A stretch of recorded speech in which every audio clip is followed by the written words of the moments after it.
और दूसरी धारे जो उनके संपर्क में हैं वो एकदम विपरीत हैं। जैसे पति लग रहा है तो पत्नी एकदम विपरीत है। पति तो महाराज जी ऐसी स्थिति में जो भजन मार्ग पे चल रहे हैं दंपति दोनों में से एक, उसका क्या कर्तव्य हो जाता है? क्या वो अपना निर्वाह वैसे ही करते रहे? अंदर से नाम जप करते हुए अपनी गृहस्थी को टूटने नहीं देना चाहिए।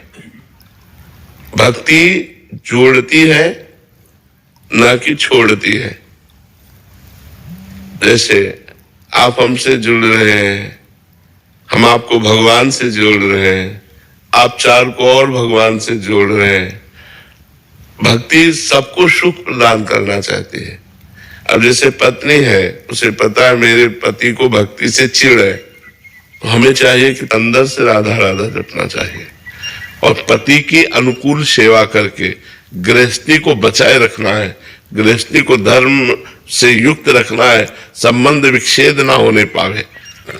अब पति भक्त है और पत्नी, तो पति को भी चाहिए कि अपनी भक्ति को गुप्त रखे और पत्नी को अपने अनुकूल बनावे। उसको ऐसा ना समझने दे कि हम भक्ति करेंगे तो आपके सुख में बाधा पहुंच जाएगी। नहीं, हम आपको और प्यार करेंगे और ऐसा प्यार संबंध रखना चाहिए कि दोनों का जीवन निर्वाह हो जाए।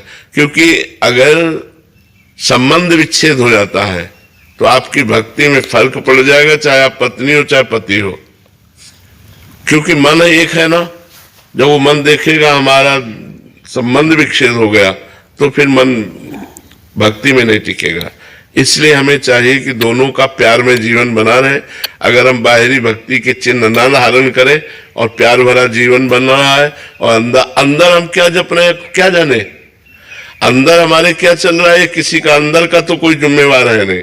बाहर का मान लो हमारी पत्नी को लगता है कि तुम कंठी तिलक और सब किए हो तो तुम कल कहीं बाबा जी न बन जाओ, कल कहीं हमारे सुखों में बाधा न पहुंचा जाओ। तो हमको बिल्कुल शांत रहना चाहिए। कैसे?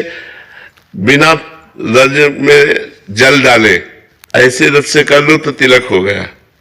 और रोज तुलसी जी को प्रणाम करो और नाम जप करो, अपने पत्नी को अनुकूल करो।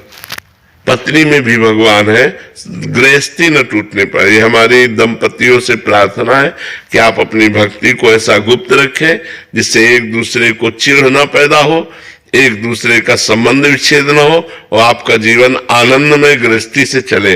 भक्ति आनंदमय है, भक्ति सबको जोड़ती है, भक्ति सबको सुख प्रदान करती है, ना कि भक्ति वैर विग्रह या संबंध विच्छेद डिवोर्स आदि करवाती है।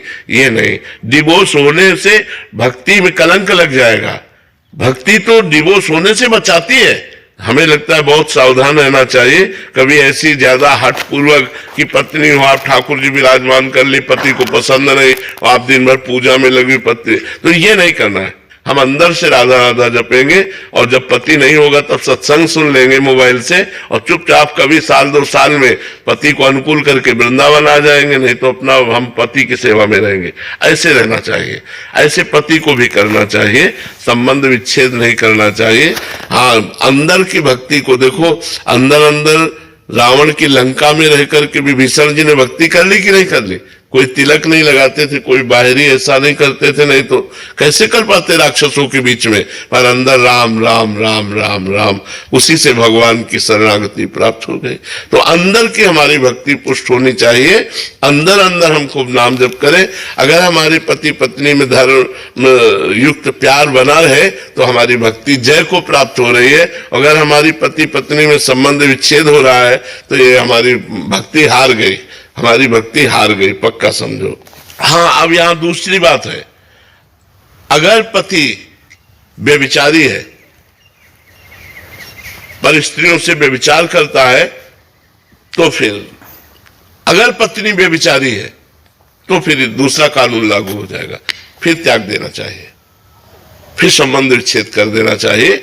अगर पत्नी अपने अधीन है तो वो चाहे रोज गाली दे, कभी उसको त्यागने का शब्द नहीं रहा। एक दोष पर त्यागा जा सकता है, यदि पति पर स्त्रियों से व्यभिचार करता है तो पति को त्याग देना चाहिए, और अगर पत्नी पर पुरुषों से व्यभिचार करती तो उसका त्याग कर देना चाहिए। ये हमारे शास्त्र की आज्ञा है और कमियों पे नहीं।